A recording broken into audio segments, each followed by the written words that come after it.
Welcome back to Ramya story world. బస్సులో అందరూ ఆమెను చూశారు. సాదా దుస్తులు, పాత బ్యాగ్, చేతిలో టిఫిన్ డబ్బా. ఇల్లు పనిచేసే ఆమెమో అని అందరూ అనుకున్నారు. వెనక నుంచి గుసగుసలు, నవ్వులు. ఆమె మాత్రం ఏమీ పట్టించుకోకుండా నిశ్శబ్దంగా నిల్చింది. ఎవ్వరినీ చూడలేదు.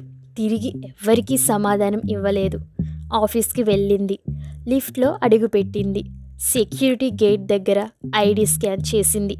బోర్డు మీద పేరు మెరిసింది, సీనియర్ సాఫ్ట్వేర్ ఇంజనీర్ భవ్య అని. మీటింగ్ రూమ్లో బస్సులో మాట్లాడిన వాళ్ళే క్లయింట్లుగా కూర్చున్నారు. ప్రాజెక్ట్ను స్పష్టంగా వివరించింది. అందరూ మౌనంగా విన్నారు.